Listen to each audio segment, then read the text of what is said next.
crois que le Saint-Esprit va faire de grandes choses aujourd'hui, qu'il va faire une grande œuvre de libération. Et vous savez, il y a quelque temps, il y a, je sais pas, peut-être un mois, c'est ça, on a parlé de la peur.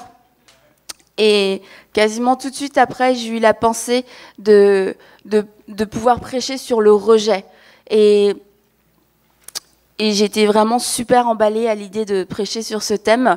Et plus le temps est passé, et moins je l'étais. Et je crois que c'est vraiment un message qui est combattu. Il est combattu spirituellement parce que il nous empêche d'être pleinement, parce que le rejet nous empêche d'être complètement libres. Le rejet nous empêche d'être libres individuellement et d'être libres en Église.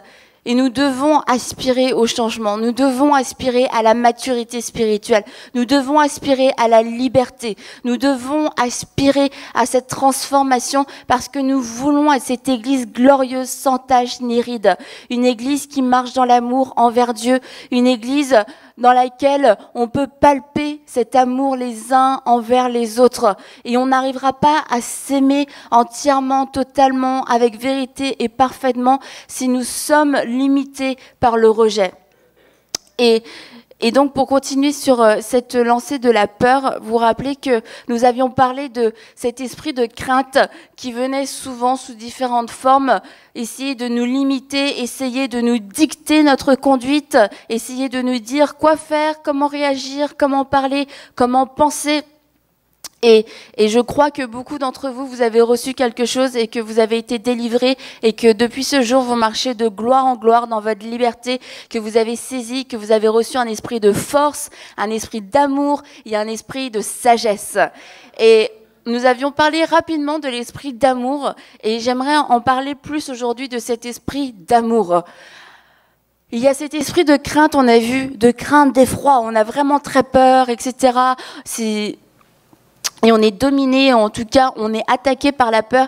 Et on voit qu'il y a 3 réponses que Dieu nous donne. Un esprit de force, un esprit d'amour et un esprit de sagesse. Et cet esprit d'amour est tellement puissant. Cet esprit d'amour peut faire des choses extraordinaires. Et j'ai remarqué que souvent les gens n'aimaient pas, en tout cas les gens qui en avaient besoin n'aimaient pas qu'on prêche sur le caractère, sur les relations, sur les choses comme ça. On se dit mais nous on veut voir des miracles, nous on veut voir la puissance de Dieu, nous on veut parler de l'évangélisation. Où sont les malades qui sont guéris? Où sont les âmes qui sont sauvées? Es-tu allé hier Annabelle dans la rue évangéliser? Et là on va parler encore du caractère, on va encore parler de ces choses, les sentiments, les émotions, etc. Mais nous en avons besoin. Et aujourd'hui, je vous encourage à ne pas cracher sur le pain. Je vous encourage à être disposé et à recevoir cette parole. Pourquoi? Parce que je veux, et vraiment je veux, j'y aspire de tout mon cœur, à avoir de plus en plus de miracles, à avoir de plus en plus la présence de Dieu. Mais vous savez quel est le 2e commandement? C'est aimez-vous les uns les autres. Aimez-vous les uns les autres. Et lorsqu'on comprend la profondeur de ce commandement, ça va tellement plus loin que mon petit caractère, mes petites émotions, mes petites relations. C'est tellement plus. C'est je réponds à un commandement de Dieu. Et pourquoi Dieu nous a dit aimez premièrement Dieu et deuxièmement aimez-vous les uns les autres? Parce qu'il savait que si nous n'arrivions pas à nous aimer, nous n'arriverons pas à accomplir tout ce qu'il nous appelle à accomplir. Nous n'arriverons pas à entrer pleinement dans notre destinée en tant qu'individu, mais aussi en tant qu'Église. Et nous dirons, mais où sont les miracles? Où est le surnaturel? Où est le surnaturel dans ton cœur aujourd'hui? De dire pardon à ton frère, d'aimer cette personne que tu n'aimes pas à côté de toi, ça c'est le surnaturel aussi. Ça c'est aussi le miraculeux. Ça aussi c'est la présence de Dieu. Parce que nous sommes appelés à nous aimer et à marcher les uns les autres. Et si nous ne sommes pas d'accord avec ça, nous ne sommes tout simplement pas d'accord avec la parole de Dieu. Et je crois que vous êtes tous d'accord avec la parole de Dieu. Amen. Amen. Donc, puisque nous sommes tous d'accord avec la parole de Dieu, puisque nous voulons tous faire la volonté de Dieu, nous voulons aimer Dieu de tout notre cœur et nous voulons nous aimer les uns les autres de tout notre cœur aussi, de pouvoir nous donner l'un à l'autre. Il n'y a pas de plus grande chose, de plus beau sacrifice que de donner sa vie pour un ami. Comment puis-je donner ma vie pour un ami si je n'aime personne, si j'ai peur de tout le monde, si je ne sais pas recevoir l'amour de tout le monde? Et alors qu'aujourd'hui vous allez écouter ce message, vous allez vous faire du bien à vous-même, mais vous allez faire du bien au corps de Christ en général. La Bible nous dit que là où il y a des rivalités, là où il y a des jalousies, il n'y a pas de sagesse. Au contraire, il y a du désordre et des mauvaises pratiques. Et nous ne voulons pas marcher dans le désordre, nous ne voulons pas agir de la mauvaise façon. Donc, nous devons ôter de nous les jalousies, nous devons ôter de nous les querelles, nous devons ôter de nous les jalousies, j'ai dit, les rivalités, nous devons ôter tout ça de nous. Mais alors, comment on va ôter ça de nous? Est-ce que c'est en enlevant les gens qui nous dérangent? Bon, bah moi, j'ai pas de problème. Mais par contre, si j'enlève José de la salle, bah voilà, parce que c'était José mon problème, c'est avec elle que je me dispute. Donc si on enlève José, moi, mon problème, il est réglé. Et puis toi, peut-être, Anthony, tu vas vouloir enlever Pasteur Yvan. Et puis peut-être que Pasteur Yvan, lui, il veut enlever Gwen. Donc au final, on va se retrouver... Il n'y aura plus personne dans cette salle parce que tout le monde va vouloir enlever quelqu'un puisque l'autre est son problème. Non, regardons aujourd'hui à nos propres cœurs. Regardons comment nous allons pouvoir aimer, comment nous pouvons aussi être guéris et être enracinés dans l'amour de Jésus-Christ. Donc, pour en revenir au rejet, le rejet est tout simplement un mal de l'âme. Et tous... on a été déjà confrontés au rejet. On a déjà tous fait face à des situations de rejet, que ce soit enfants, adultes. Il n'y a pas d'âge pour vivre le rejet et on est tous candidats pour vivre le rejet. On est absolument tous candidats parce que nous l'avons tous vécu un jour ou l'autre. Mais selon l'importance du rejet, selon l'âge aussi auquel on a vécu certaines situations de rejet, il y a eu des répercussions différentes. Et vous voyez... il y a différents stades et différentes évolutions du rejet. Comme je disais, il y a des choses qui nous ont marqués, qui nous ont traumatisés dans notre enfance, et pourtant des choses qui ne semblent pas si graves que ça. Un camarade de classe qui s'est moqué de toi devant tout le monde dans sa classe, et tout le monde a rigolé en te regardant. C'est pas si dramatique en soi. Cette situation-là, tu te dis, ça peut pas ruiner une vie, c'est pas possible. Mais vous savez, quand l'enfant est un enfant et l'enfant est encore en cours de formation, il est encore en cours de processus. Donc son âme va prendre la forme qu'on va lui donner. Son âme va être modelée selon les circonstances, selon les paroles, selon l'ambiance, selon l'environnement dans lequel il est. Et c'est pour ça que ça peut laisser des traces beaucoup plus fortes dans le cœur d'un enfant de vivre ce genre de situation. Et on se retrouve, on a 30 ans et on a tout le temps ce sentiment que si je me fais remarquer, on va se moquer de moi. Si je me fais remarquer, on va rigoler, on va dire que c'était moins bien que tout le monde. Et on a 30 ans et pourtant on se dit mais c'est quoi, pourquoi? Et on peut chercher beaucoup de choses et finalement on en revient à ce premier épisode quand on avait 5 ans et que tout le monde s'est moqué de nous, tout le monde nous a regardé, tout le monde a rigolé et on s'est senti tellement bête, on s'est senti tellement humilié, ça a fait une trace dans notre âme. Et comme vous savez, la peinture fraîche ou du goudron dans la rue, la peinture fraîche, tant qu'elle est fraîche, vous mettez vos doigts dedans, ça va faire une trace. Mais une fois que la peinture est sèche, j'ai pas le droit de montrer le tuyau. Une fois que la peinture est sèche, donc vous imaginez si je touchais la peinture, là c'est bon, il n'y a pas de trace, je vais pas faire de trous, ça va bien aller, tout va rester parfait, tout beau. Et ça c'est la même chose. Si peut-être aujourd'hui on a 30 ans, on vit une situation où les gens nous regardent, ben, c'est pas grave, parce qu'on s'est déjà fortifié, on a déjà une certaine maturité, on a déjà une certaine force, ça ne nous ébranle pas. Mais lorsqu'on est jeune, lorsqu'on sommes enfants, on est un peu comme cette peinture sèche, juste une petite marque, juste un petit geste, juste on se fait effleurer et ça laisse une trace, tout comme le goudron dans la rue. Vous marchez dans du goudron qui est frais, vous allez y laisser une empreinte. Et pourtant, après, une fois qu'il est sec, des voitures, des camions, des personnes marche, roule dessus et il n'y a pas de trace. Pourquoi? Parce que il a eu le temps de sécher et il est devenu fort pour pouvoir supporter tous ces passages. Mais lorsque nous sommes enfants, l'âme d'un enfant est sensible et en formation et ça laisse des traces indélébiles. Donc c'est pour ça que indélébile jusqu'au jour où le sang de Jésus passe par-dessus, bien entendu. Et c'est pour ça que c'est important déjà de pouvoir se situer par rapport au rejet, de pouvoir admettre aussi, c'est vrai que j'ai des réactions qui sont bizarres. C'est vrai que j'ai des réactions qui sont totalement disproportionnées. C'est vrai que mes relations sont pas très harmonieuses. C'est vrai que j'ai tendance à être facilement blessée et puis c'est tout le temps la faute de l'autre.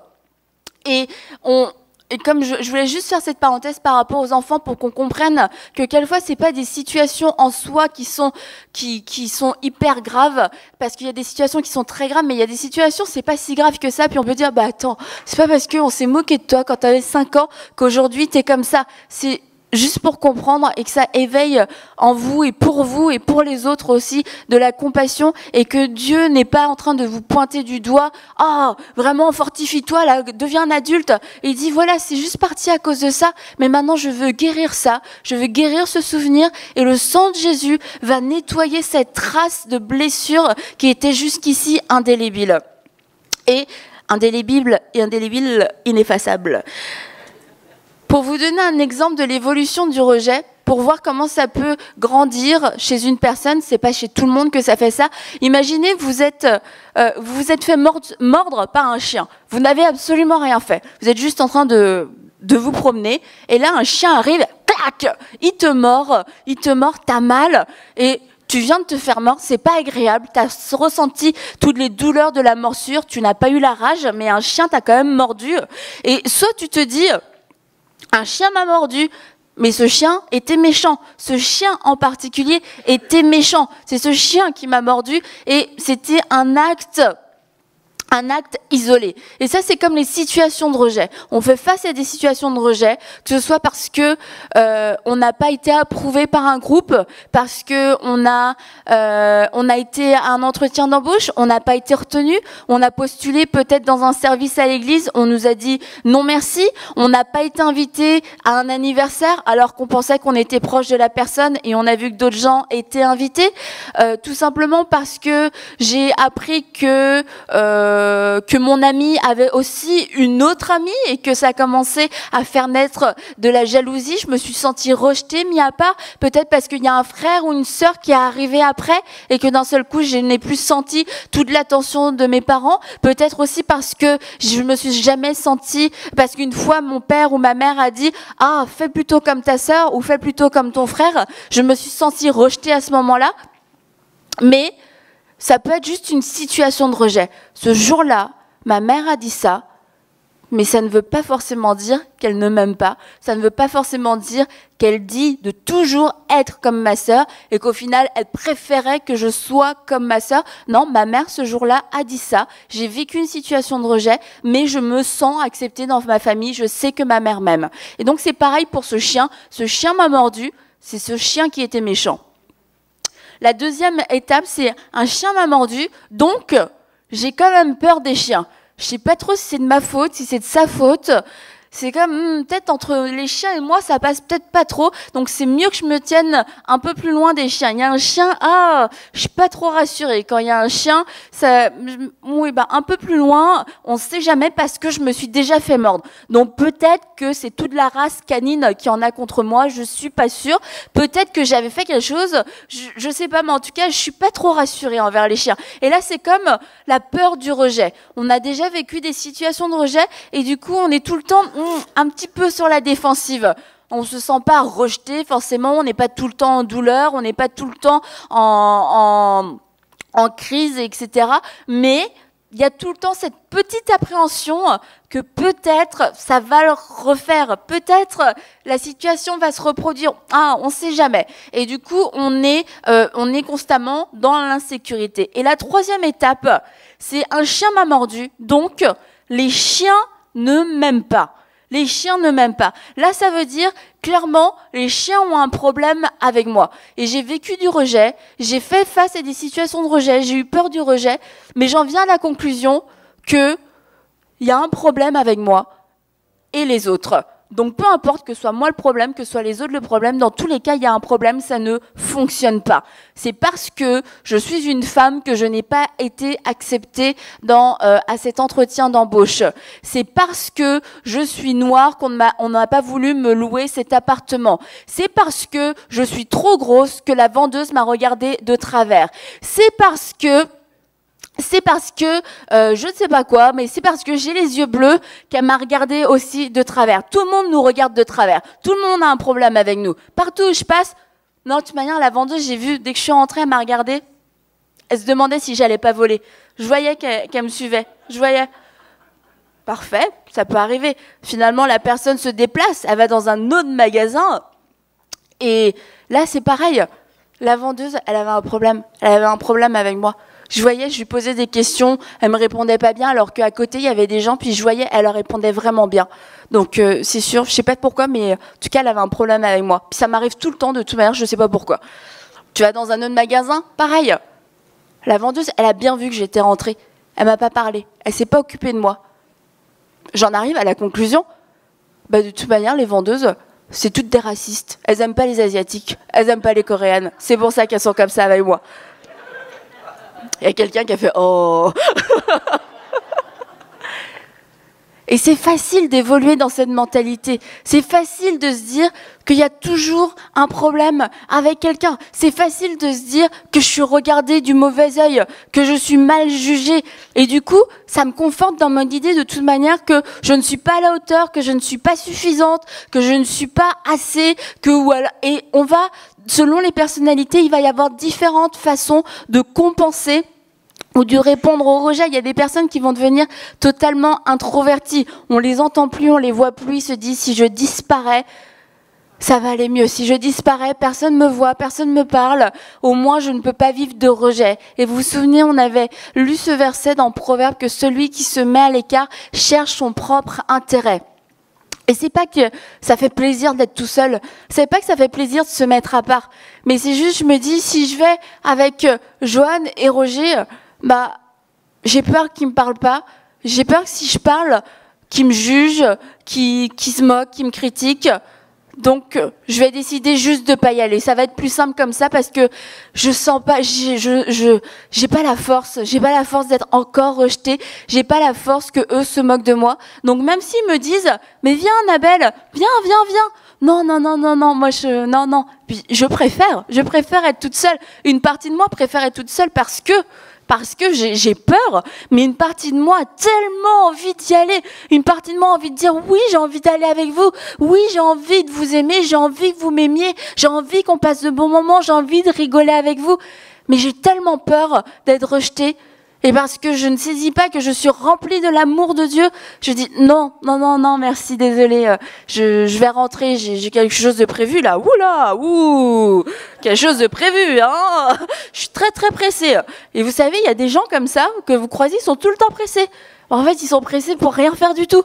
Ils n'ont pas d'amis, ils n'ont pas d'activités, ils n'ont pas d'animaux, ils ont un petit appartement, ils ont rien du tout à faire. Mais ils sont tout le temps, non, je suis trop pressée, désolée, j'ai plein de choses à faire. Pourquoi ? Parce que on a peur. Il faut trouver un moyen de fuir, faut trouver quelque chose. Il y a des gens, ils sont vraiment pressés parce qu'ils ils sont remplis d'activités, parce que tellement ils ont peur d'être rejetés, ils décident de prendre les devants. Alors là, je vais tellement t'en donner que personne va pouvoir me rejeter. Je suis partout, je fais tout, j'aide tout le monde. Tu déménages, je suis là. T'as besoin d'un repas, c'est parfait, excellent. Tu veux que je vienne sortir ton chien, c'est génial. Tu refais des travaux chez toi, je suis là demain matin 6h, on peint à l'église.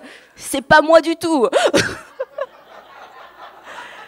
Donc, oubliez toutes les promesses que je vous ai faites. Hein. Vous comprenez, c'est dans le cadre d'un message, ce sont des exemples complètement fictifs.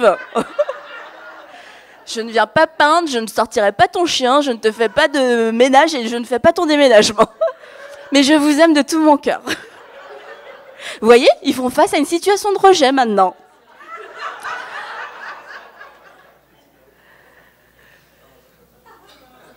Et on va être quelquefois très extravertis, très présents, parce que on a l'approbation des gens, parce qu'on a l'impression qu'ils ont fait plein de choses pour eux, ils vont nous aimer. Ils vont tellement nous aimer, et puis tellement on va faire de choses pour eux, ils pourront plus se passer de nous, ne plus pouvoir se passer de nous. Mais c'est génial comme sentiment. Ça veut dire que je suis devenue indispensable à ta vie. Ça veut dire que sans moi, tu ne peux pas vivre. Ça veut dire que tu as besoin de moi. Ça veut dire que je suis quasiment ta raison de vivre. Et dès que on reçoit un non, non merci, en fait, j'ai pas besoin de toi pour repeindre ma maison, parce que finalement, il y a un tel qui va venir. Et là, tu le vis comme une trahison, alors que la plupart des gens le vivent comme un grand soulagement. C'est alléluia, ils ont trouvé quelqu'un d'autre. J'ai proposé mon aide, j'ai eu l'air super sympa, mais gloire à Dieu, quelqu'un l'a fait à ma place. C'est comme quand je dis à ma belle-mère, quand je suis chez elle, est-ce que vous voulez que je vous aide? Et qu'elle me dit oui, la déception. Ma chère belle-mère qui est présente ici aujourd'hui. Et donc il y a cette attitude-là, je fais, comme ça je deviens indispensable, et toute ma valeur est c'est dans la reconnaissance des autres. Si je plais aux autres, si les autres ont besoin de moi, c'est là que je me sens vivre, c'est là que je me sens totalement acceptée. Donc on a les introvertis, on a les super serviables, et puis on a aussi les violents, les agressifs. Alors là c'est quelquefois un peu plus compliqué. Les violents et les agressifs, c'est dès qu'il y a ce petit sentiment du rejet, là d'un seul coup, ça devient violent. Quoi?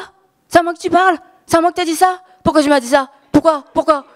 Là, tu rentres dans le magasin, la vendeuse, tu crois qu'elle te regarde de travers. Et là, tu m'as regardé de travers? C'est moi que tu regardes, là. C'est moi que tu regardes. Hein? Là, tu es en train d'agresser tout le monde dans la ville. Et on rigole, mais ça existe tellement. Et dans des couples, quand on souffre de rejet, ça va se manifester dans le couple, ça va se manifester dans la famille. Et ce sont des personnes avec lesquelles on a du mal à connecter, on a du mal à parler, parce que tout de suite, on part dans l'agressivité. Dès que la personne se sent un petit peu attaquée, dès que la personne se sent un petit peu rejetée, que ce sentiment revient, cette blessure revient, c'est comme t'as un gros bobo, on appuie, tu fais aïe. Bon, là, ça ressort pareil, c'est comme quoi? Qu'est-ce que tu veux? C'est toi qui m'as fait mal, c'est toi le coupable, parce que cette blessure, c'est la douleur de la blessure qui est là présente, ce quelquefois va s'associer à la personne qui est à côté. Parce que j'ai mal, c'est toi qui m'as fait mal. Non, pas tout le temps, c'est faux, parce que si t'as déjà mal, si tu t'es fait mordre par un chien et que je suis à côté de toi et que t'as encore mal à ton bras, c'est pas moi qui t'ai fait mal. Et t'es là en train de dire « Hey, c'est bon, arrête, tu me fais mal, j'ai mal. » Et on a besoin de reporter notre mal-être, on a besoin de trouver un coupable. Et j'ai une bonne nouvelle pour vous aujourd'hui, parce que nous allons trouver le coupable. Nous allons identifier ce vrai coupable qui nous fait nous regarder les uns les autres comme des coupables, mais qui nous fait aussi nous regarder les uns les autres comme des solutions. Vous voyez, comme dans le fait d'être super serviable, je trouve toute mon identité chez quelqu'un d'autre. Et dans le fait d'être très agressif, c'est parce que finalement je veux écarter les gens. Je veux leur dire... Je ne suis pas vraiment digne d'être aimée. Regarde, je suis vraiment tellement en mauvais état. Laisse tomber. Et tu cries avant même que la personne ait eu le temps de s'attacher à toi, parce que c'est ton moyen de te protéger. Et dans ce cas-là, on voit un coupable chez l'autre. Mais dans tous les cas, nous n'avons jamais à lutter contre la chair et le sang. La personne qui est à côté de toi n'est pas le coupable. La personne qui est de l'autre côté de toi n'est pas non plus ta solution. Parce que l'homme est faillible. L'homme va pouvoir, oui, t'aimer. L'homme va pouvoir aussi te rejeter. Mais l'homme ne pourra jamais te combler parfaitement. Il ne pourra jamais te combler parfaitement. Et c'est pour ça que c'est dangereux de mettre sa confiance en l'homme. Malheur à l'homme qui met sa confiance dans l'homme. Parce que on essaye de trouver tout ce dont j'ai besoin chez la personne à côté. Mais quelle pression nous mettons sur la personne d'à côté. Une femme qui est blessée parce que toute sa vie, elle a été méprisée, elle a été abusée dans sa famille, elle a été maltraitée par ses frères et sœurs, elle a été celle dont on s'est rejeté, dont on s'est moqué, celle qui a été rejetée à l'école. Elle rentre dans le mariage avec ses blessures, elle se dit le mariage va guérir mon cœur, le mariage va remplir mon cœur d'amour. Je vais enfin trouver quelqu'un qui va m'aimer à ma juste valeur. Mais cette personne pourra faire tous les efforts du monde, ce ne sera jamais assez, ce ne sera jamais suffisant, parce que cette personne n'a pas la capacité de pouvoir guérir le cœur. Cette personne n'a pas la capacité de pouvoir guérir ton passé. Cette personne n'a pas la capacité de faire en sorte que toi, tu accordes le pardon à ceux qui t'ont blessé. Et cette personne-là, du coup, on va se retrouver avec deux personnes blessées parce que l'autre personne va tout le temps se sortir insuffisante, pas assez. Je ne lui suffis pas. Je n'arrive pas à la rendre heureuse. J'ai beau faire tout ce que je peux, j'ai beau faire tout ce qu'elle me dit, elle n'est jamais heureuse. Je n'arriverai jamais à la combler. Et c'est vrai. Et l'autre à côté, cette femme meurtrie dit, il n'arrive pas à me rendre heureuse. Quelquefois, il est fâché contre moi alors que j'ai tout donné, parce qu'on a encore toutes ces mentalités d'avant. Et on fait payer souvent notre entourage d'aujourd'hui ce que notre entourage d'hier nous a fait. Et cet entourage d'aujourd'hui devient un entourage d'hier parce qu'on l'a fait fuir, parce que finalement, à notre tour, on l'a blessé, parce que lorsqu'on est rejeté, lorsqu'on est blessé, on a tendance à rejeter et à blesser les autres. Et ces personnes-là vont s'éloigner de nous, elles-mêmes blessées. Et vous comprenez l'importance de ce message? C'est que je suis blessée, je vais te blesser, du coup tu vas t'éloigner de moi. Et tu vas rentrer dans une autre relation avec un cœur blessé parce que quelqu'un d'autre t'a blessé. Et ça continue ainsi de suite. Et les occasions d'être blessé, les occasions de rejet ne manquent absolument pas. Elles sont là partout. Elles sont absolument partout. Et lorsqu'on arrive dans cet état à l'église, gloire à Dieu, Jésus nous accepte tels que nous sommes. Il nous accepte avec nos cœurs brisés. Il nous accepte avec nos cœurs en 1000 morceaux. Il nous accepte avec notre âme dysfonctionnelle. Il nous accepte avec nos mentalités complètement contraires à la parole de Dieu. Mais il nous dit, j'ai une solution pour vous. Et c'est là qu'on doit se lever. Et c'est là qu'on doit se lever intérieurement et dire, c'est vrai, je suis comme ça. C'est vrai, j'ai été blessée. Et c'est vrai que je blesse. C'est vrai que j'écarte les gens de ma vie. C'est vrai que j'ai tendance à faire mal aux autres parce que j'ai moi-même mal. Et après, on s'en veut. Après, on se sent mal. Après, on se dit, mais pourquoi j'ai fait ça? Et puis, hop, ça repart. Et ça repart. Et 10 ans, 20 ans, 40 ans se passent comme ça. Et mes relations vont et viennent. Et que ce soit même dans mon mariage ou avec mes enfants. Et ça se reproduit aussi dans l'église. Ça se reproduit aussi dans l'église. Pourquoi les églises se divisent? Est-ce que les églises se divisent pour des vraies raisons? Non. La plupart du temps, les églises se divisent parce que les hommes n'arrivent pas à se mettre d'accord. Et parce qu'ils n'arrivent pas à se mettre d'accord, une partie se sent rejetée, une partie ne se sent pas écoutée, une partie ne se sent pas considérée. Donc on dit, non, je pars, je ne peux plus rester ici.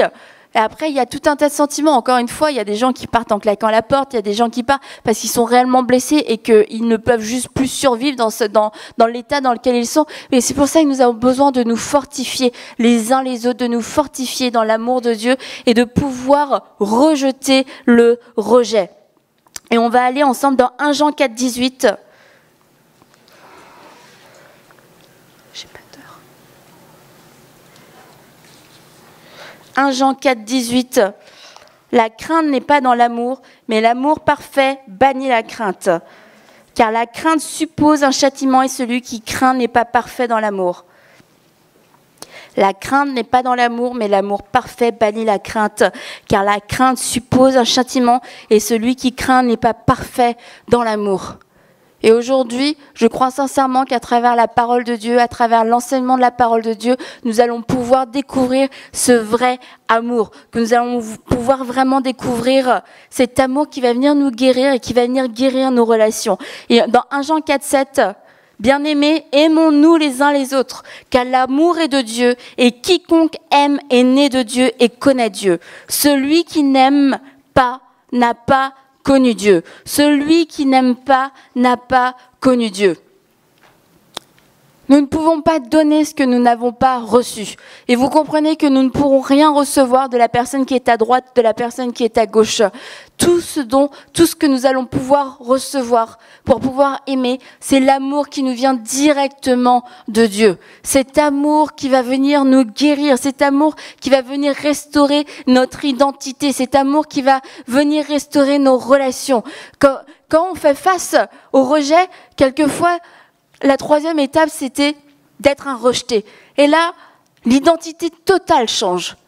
Nous ne sommes pas, je ne m'appelle plus Annabelle, je suis Annabelle la rejetée. Tout passe à travers ce filtre, absolument tout. Tout ce qui m'arrive passe à travers ce filtre. Donc tout ce que je comprends, tout ce que je pense comprendre, tout ce que je pense, tout ce que je vis, tout ce que j'entends, tout ce que je dis, la manière dont je réagis, c'est parce que je suis rejetée, parce que c'est mon identité. Et parce que c'est mon identité, forcément, ça va avoir un impact sur toute ma vie. Et souvent, lorsque on souffre de rejet, on n'a pas l'impression d'être dans le faux. On souffre. Oui, c'est vrai, on souffre. Mais on souffre parce que je suis rejetée. Je souffre parce qu'on ne m'aime pas. Je souffre parce qu'on m'a mise à part. Je souffre parce qu'on ne m'a pas invitée. Je souffre parce que j'ai été humiliée. Je souffre parce que je n'ai pas été considérée. Tout part tout le temps de ce point de départ. Je suis rejetée. Donc parce que je suis rejetée, je crois que je n'ai pas été invitée. Parce que je suis rejetée, je crois que je n'ai pas été écoutée. Parce que je suis rejetée, je crois que je n'ai pas été approuvée. Parce que je suis rejetée, je crois que je ne suis pas aimée. Parce que je suis rejetée, je crois que je ne suis pas appréciée. Mais tout part de ça. Et toute notre interprétation est complètement biaisée parce que notre point de départ est une identité qui est mauvaise. Une identité qui a peut-être été façonnée par une vraie situation de rejet. Une situation de rejet où on nous a dit tu n'es pas capable. Une situation de rejet où on nous a dit, où on nous a transmis le message tu n'as pas de valeur. Tu n'es pas digne d'être aimé. Tu es sale. Tu es tellement moins que rien. Tout le monde vaut mieux que toi. Toi, tu ne feras jamais rien de ta vie. On a été formés, éduqués de cette façon-là et aujourd'hui on se retrouve à l'âge adulte où on se retrouve aussi dans la jeunesse et on a ce point de départ dans toutes nos pensées parce que je suis rejetée. Voilà mon identité, je suis rejetée. Donc non, je ne pense pas avoir tort. Je ne pense pas avoir tort, c'est juste que je vis beaucoup de rejet. C'est comme ça ma vie. On dirait que je rencontre que des gens comme ça. On dirait que je rencontre que des personnes qui me trahissent. J'ai rencontré un jeune homme et il m'a trahi, il a brisé mon cœur. J'en ai rencontré un autre, il a fait la même chose. Je suis allée dans une église, j'ai été blessée, on ne m'a pas considérée. Je suis allée dans une autre église, c'était la même chose. J'ai déménagé. Et lorsque j'ai déménagé, mes voisins n'étaient pas sympathiques. J'ai vu qu'il y avait beaucoup d'hostilité avec eux. J'étais dans un travail et ma collègue était vraiment très difficile avec moi, était toujours sur mon dos. Donc j'ai changé de travail et en changeant de travail, finalement, c'est un patron qui est très difficile avec moi, un patron qui est toujours sur mon dos, qui fait tout le temps des différences avec les autres employés. Donc j'ai encore changé de travail et finalement dans ce travail-là, c'est pareil, encore les mêmes choses. J'ai retrouvé des collègues qui étaient vraiment durs avec moi. J'ai cru que c'est parce que je venais d'arriver, etc. J'ai vraiment fait beaucoup d'efforts, mais non, ça n'a pas marché. Donc en fait, aujourd'hui, je suis en arrêt de travail parce que je suis complètement démolie, parce que je ne peux plus aller travailler, parce que j'ai fait beaucoup de mauvaises expériences. Aujourd'hui, je ne vais plus à l'église parce qu'à l'église, j'ai fait des mauvaises expériences. À l'église, je me suis pas sentie aimée. Aujourd'hui, non, j'ai pas trop d'amis parce que les gens, faut faire attention. Tu sais, tu t'approches un peu trop d'eux, tu leur confies quelques trucs et là, ils te poignardent dans le dos, ils te font du mal. Ouais, aujourd'hui, ma famille, non, j'ai pas trop de relations avec eux parce que quand je vais les voir, c'est tout le temps moquerie sur moquerie. Ils se moquent du fait que je sois chrétienne, ils ne me respectent pas. Mes enfants, je leur ai tout donné. Je leur ai absolument tout donné. J'ai tout fait pour eux. Mais aujourd'hui, ils m'ont oublié. Aujourd'hui, ils pensent pas à moi. Un petit coup de fil pour mon anniversaire. Et il peut y avoir dans tout ça des vraies situations de rejet, d'accord ? Mais lorsque toute ta vie ressemble à ça, il y a plusieurs personnes, vraiment, c'est leur vie. Tous les domaines de leur vie, il y a eu du rejet. Le rejet s'est manifesté à cause de quelqu'un d'autre. Là, on doit vraiment se positionner et dire que j'ai vécu une vraie situation de rejet ou pas, je suis en train de me faire voler ma vie. Je suis en train de me faire voler ma joie. Je suis en train de totalement me faire voler. Je suis détruite, je souffre. Et le fait de souffrir, c'est l'indicateur qu'il y a quelque chose qui cloche. Il y a quelque chose qui ne va pas.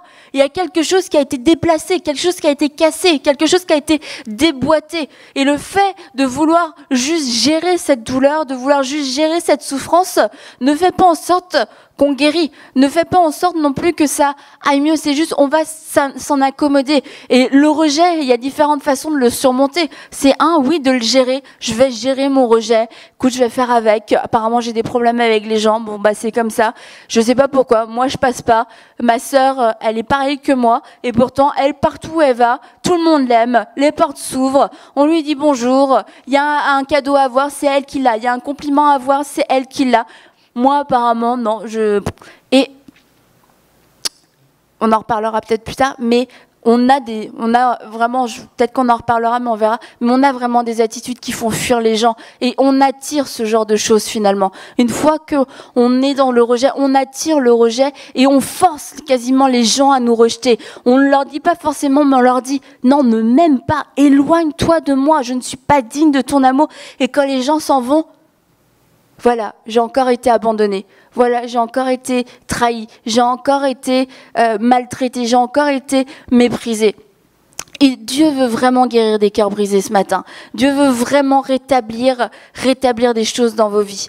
Et je voudrais faire aussi une petite parenthèse quand même sur le fait des relations, d'avoir un peu de sagesse dans la manière dont nous gérons nos relations.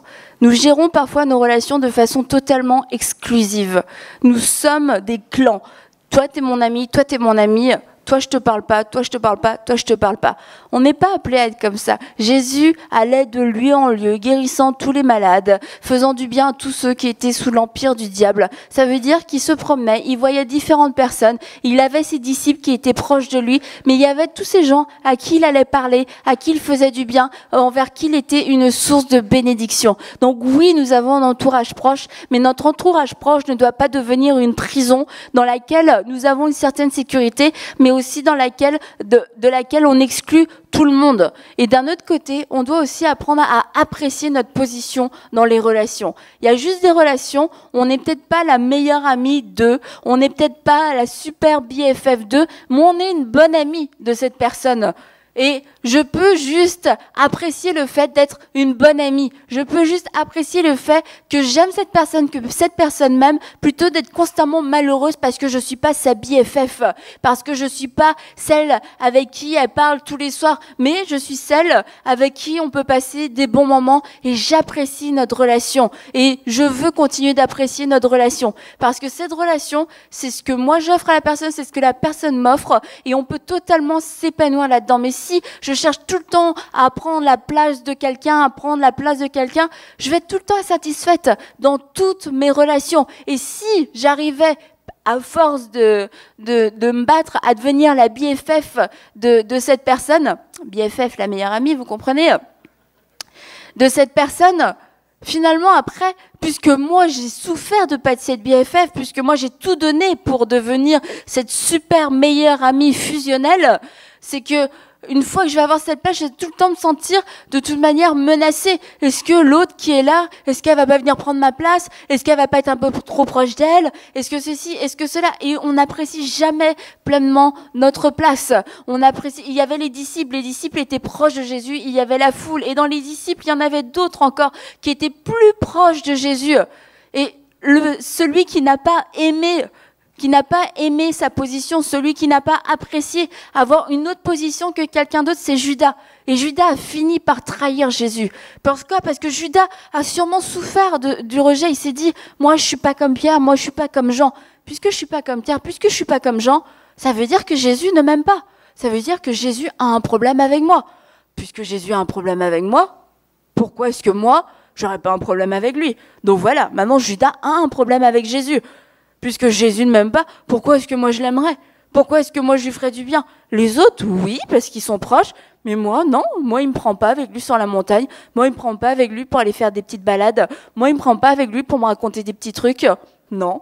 Donc, puisque Jésus ne m'aime pas, puisque Jésus ne s'intéresse pas à moi, puisque Jésus a un problème avec moi, j'ai un problème avec lui, je ne l'aime pas, et en plus de ça, dans ma blessure, je vais être prêt à le trahir. Je vais être prêt à le livrer. Et vous voyez, le rejet peut aller jusqu'à ce genre de choses où finalement on va livrer l'autre. On va pouvoir donner l'autre en pâture. Et quand des gens viennent avec des calomnies, avec des critiques, vous parlez d'une personne, la plupart du temps c'est parce qu'ils ont été très blessés par cette personne. Ils ont été blessés, ils ont reçu le message, cette personne ne m'aime pas, cette personne m'a fait du mal. J'aimerais que tu ne l'aimes pas, j'aimerais que tu lui fasses du mal, j'aimerais que tu saches tout le mal qu'elle m'a fait, j'aimerais que tu saches tout le mal qu'elle pourrait te faire, j'aimerais que tu saches à quel point cette personne est mauvaise et méchante. Et c'est pour ça qu'aujourd'hui, je veux te dire à quel point cette personne est horrible et terrible. Et après, vous savez la suite de ce que ça fait. Et l'autre point que je voulais vite fait aborder, c'était par rapport aux réseaux sociaux. Les réseaux sociaux, aujourd'hui, ça nous fait savoir un peu ce que tout le monde fait ou est en temps réel. Et le fait de savoir que hier, Mélissa était au restaurant avec ses parents pour leur anniversaire. Elle y était sans moi, Mélissa. J'ai pas été invitée à l'anniversaire. Eh ouais, j'ai pas été invitée, je passe mon message. C'est pas contre vous, Huguette et Jean-Noël, puisque vous n'étiez pas au courant. Mais est-ce que parce que Mélissa était avec d'autres personnes, est-ce que ça veut dire que je dois tout de suite l'interpréter en disant « Mélissa n'était pas avec moi ». C'est pas parce qu'on fait quelque chose avec quelqu'un qu'on fait quelque chose sans quelqu'un. Encore une fois, ça part d'une mauvaise interprétation parce que je suis rejetée. Ah, elle était sans moi. Ah, ils ont fait ça sans moi. Ah bah, on m'a pas appelé. Ah, on m'a pas prévenu. Ah, bon, moi j'étais pas au courant. Ah, bon, moi j'étais pas invitée.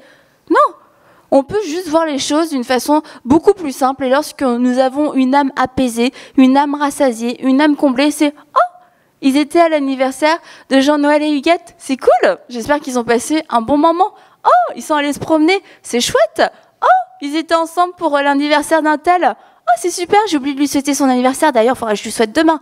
Oh, dis donc, ils ont fait un petit repas, bah c'est chouette. » Et on se réjouit pour les autres. On ne se sent pas invité, on se réjouit pour ceux qui ont été invités. Mais lorsque nous avons cette identité de rejeté, je suis rejeté, donc je n'ai pas été invité. Peut-être que j'ai fait quelque chose de mal pour ne pas être invité. Et là, tu commences à réfléchir. Qu'est-ce que j'ai fait de mal? Est-ce que j'ai dit un truc à Mélissa?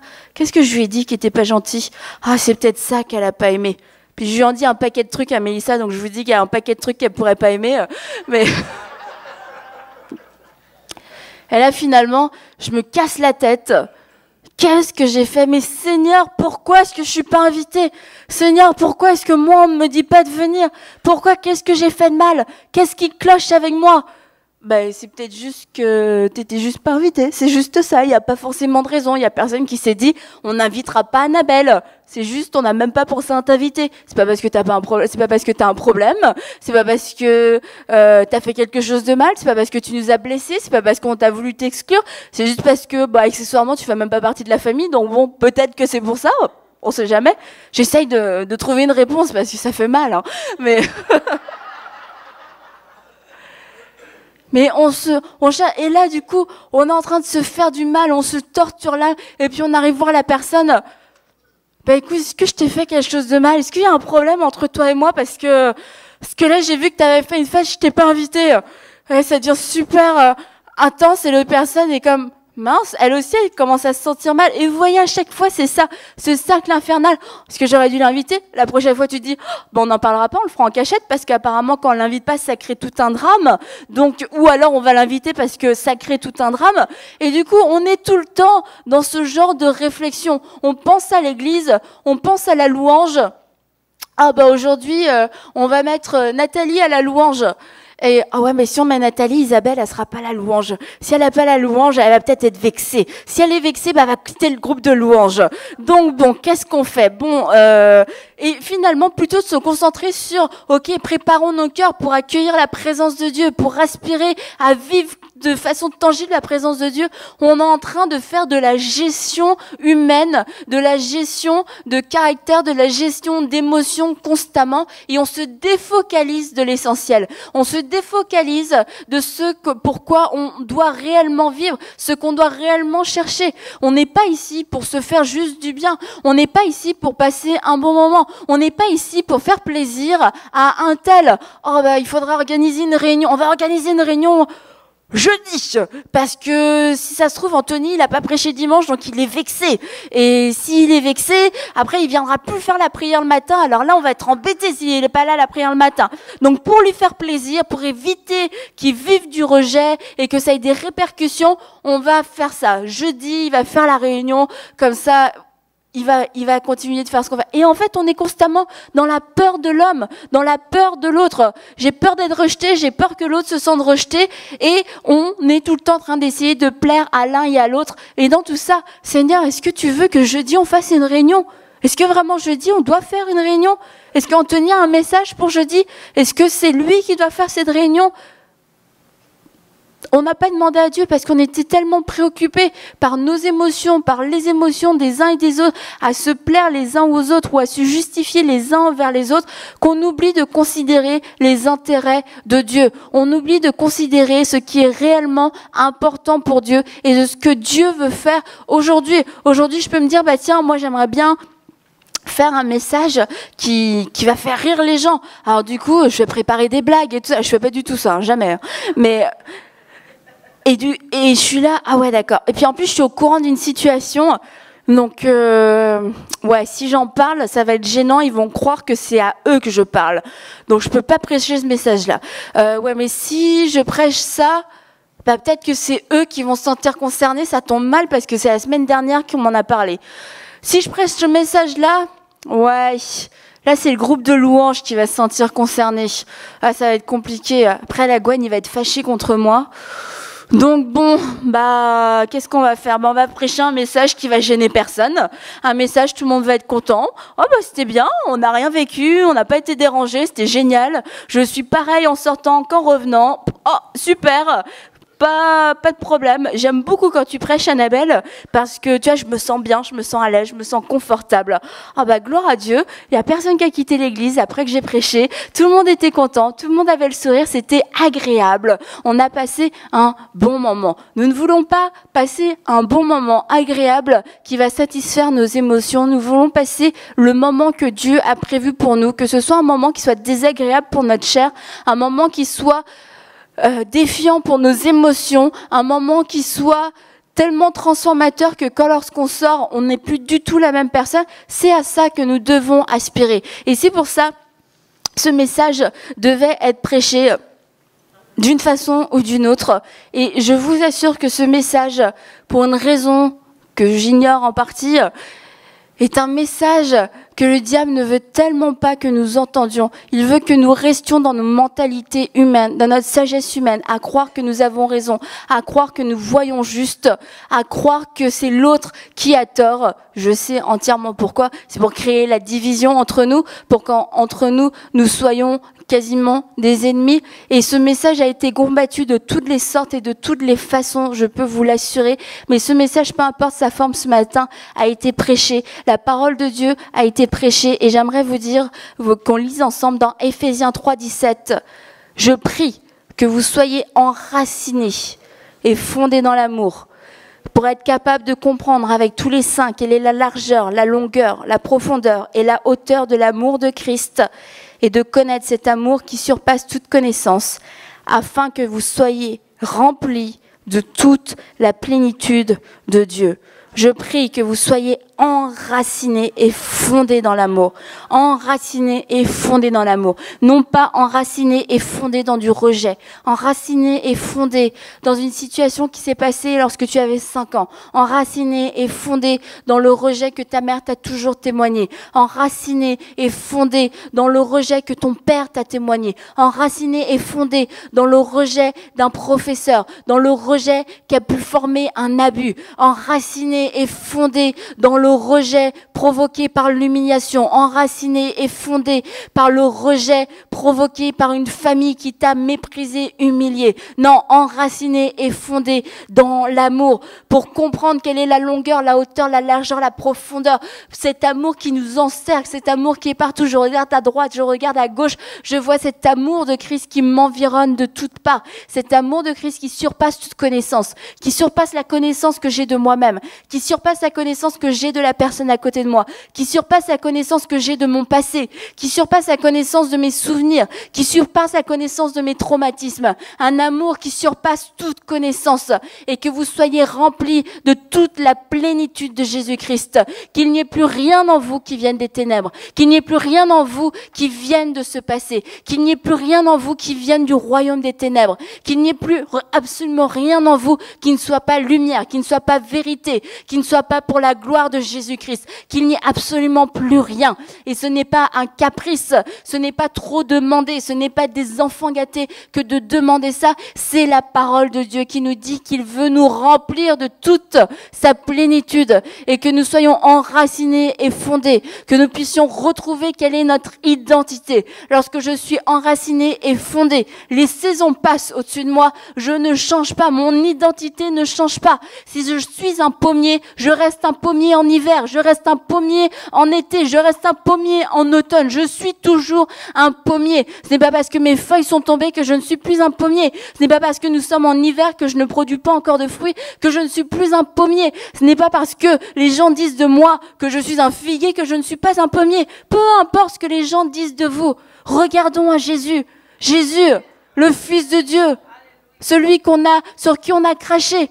Lui a-t-on toujours dit, c'est toi Jésus-Christ, le Fils de Dieu, toi qui es venu pour me sauver, toi qui es venu pour racheter l'humanité. Non, on lui a dit, tu es un démon, tu es un fils de Belzébul, tu es un mercenaire, tu es un méchant, tu es quelqu'un qui vient soulever la violence. C'est à cause de toi qu'il y a des violences, c'est à cause de toi que le peuple est agité. Tu viens raconter n'importe quoi, tu viens dire des choses complètement erronées, tu viens détruire la tradition, tu viens déranger les pharisiens. Nous les pharisiens qui avons toute la connaissance, nous qui savons. Et toi, petit charpentier, tu oses nous dire que nous ne savons pas. Tu oses nous dire que toi, tu le sais. Toi, tu es un démon. Tu agis comme un démon. Jésus-Christ était fils de Dieu. Est-ce qu'à cause de toutes ces choses, est-ce que l'identité de Jésus-Christ a été changée?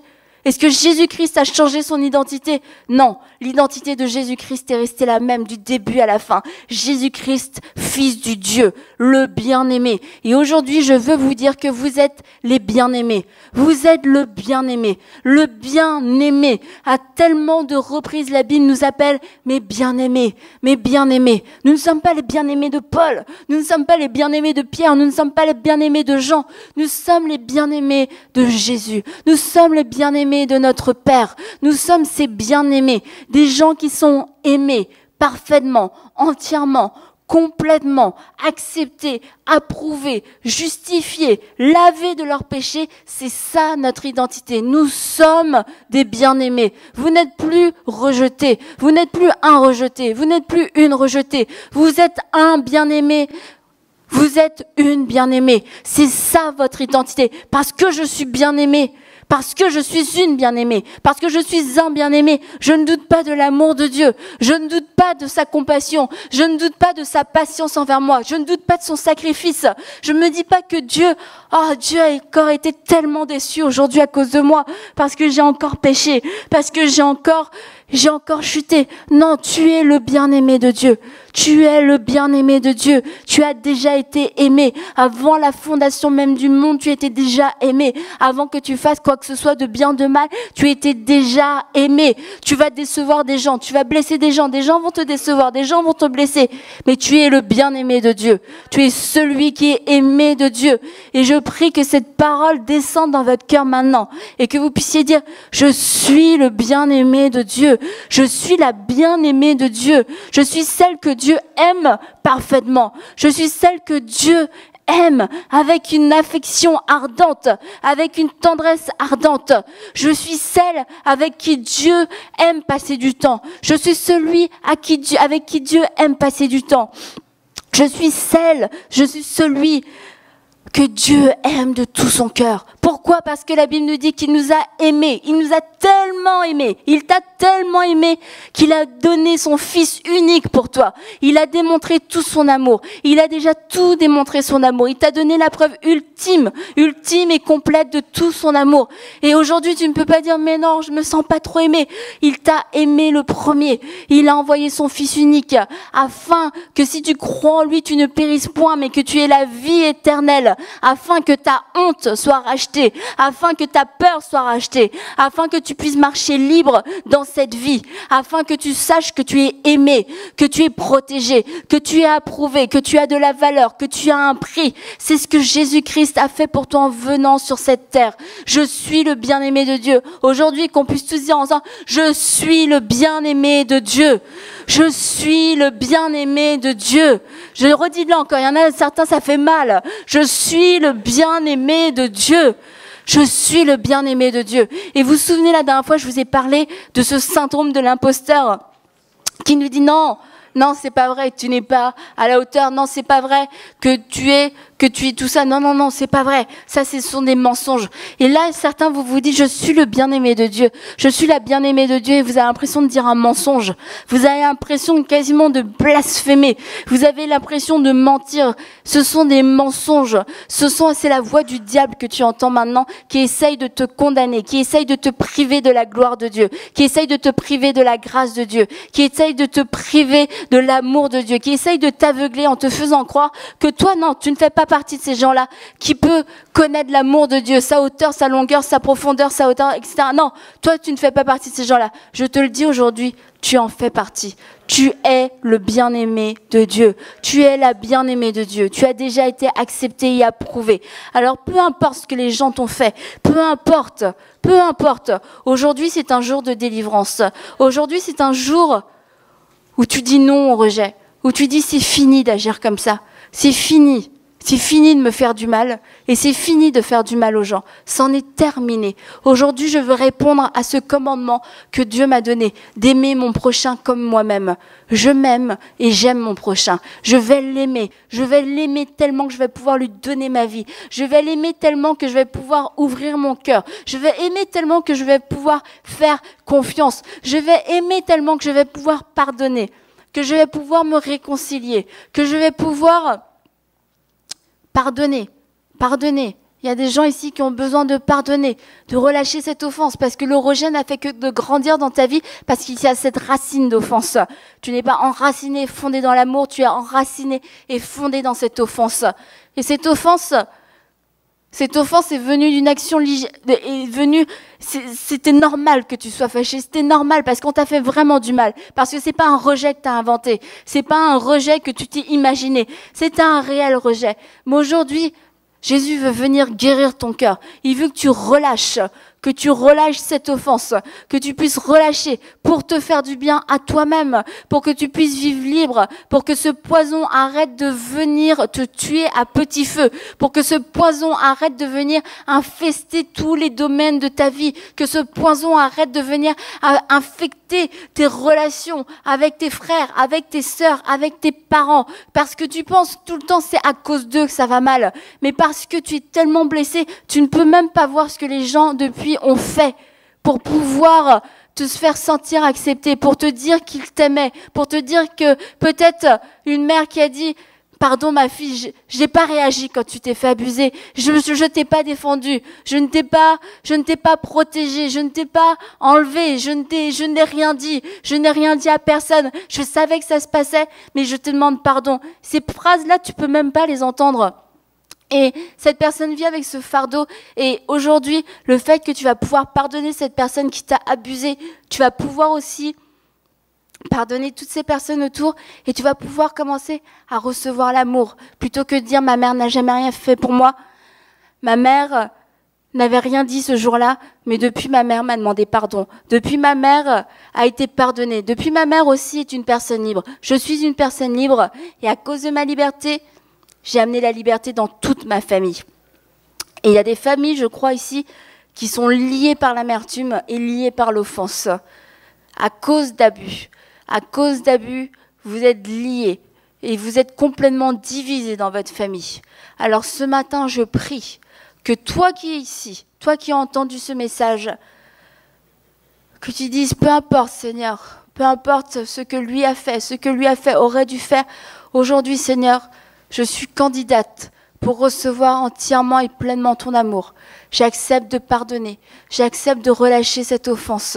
Je refuse que l'amertume continue de m'envahir. Je refuse que l'amertume m'aveugle. Je refuse que l'amertume vienne diviser ma famille, vienne diviser ma propre famille. Moi avec mes frères et mes sœurs, mais moi aussi avec mes enfants et avec mon mari. Non, je dis qu'aujourd'hui ça stoppe. Ça stoppe aujourd'hui. Aujourd'hui, je crois que j'ai reçu cet esprit d'amour. Un esprit d'amour assez fort pour pouvoir pardonner. Je crois que j'ai reçu cet amour pour pouvoir dire je pardonne. Et aujourd'hui, je décide de m'enraciner et de me fonder dans l'amour.